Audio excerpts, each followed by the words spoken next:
rest of the story. In the medieval Dutch town of Leiden in the early 17th century, the immigrants were getting restless. There was a significant immigrant population, even back then. You see, the people of Leiden had a motto in those days, a slogan not unlike our own. Give me your tired, your poor, your huddled masses yearning to breathe free, and so on. Their saying was, quote, Leiden refuses no honest people free entry, period. It was not quite as catchy as the generous entreaty inscribed on the pedestal of Lady Liberty, but it was effective, so effective that within months of its first utterance, 30% of the town of Leiden was foreign-born and foreign-speaking. But eventually, as I say, those immigrants grew restless.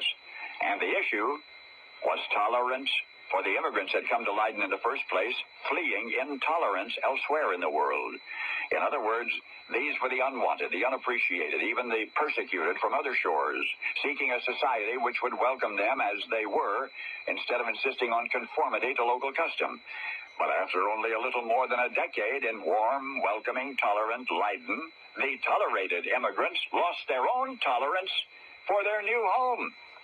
Our children are becoming too assimilated, too Dutch. The ungrateful immigrants began complaining. Or, we aren't getting enough jobs, they complained. And predictably, when the Dutch natives of Leiden began hearing that sort of thing, they began rethinking their original policy of open doors and open arms. No, the Dutch refused to deport their malcontents, but their individual unofficial attitudes became less hospitable. And you can see where this is going. Many of the immigrants who only a half generation before had flocked to Leiden so gladly and so gratefully packed up and moved out to the New World.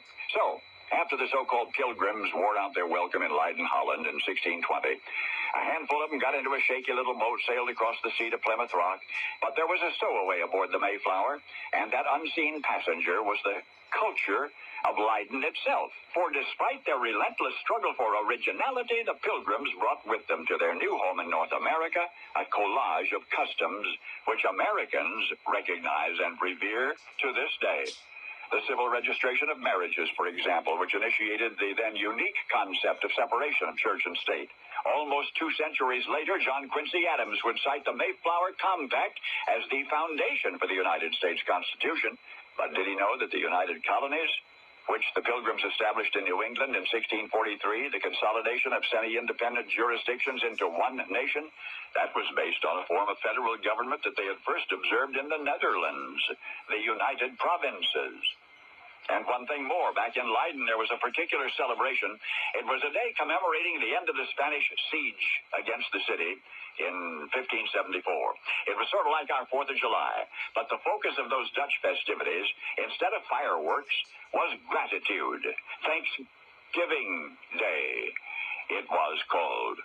Yes, I do mean to say that when you're giving thanks today, save some for the people of 17th century Leiden, whose own immigrants emigrated to our distant rocky shore, where eventually, however arduously, freedom was born. Now you know the rest of the story.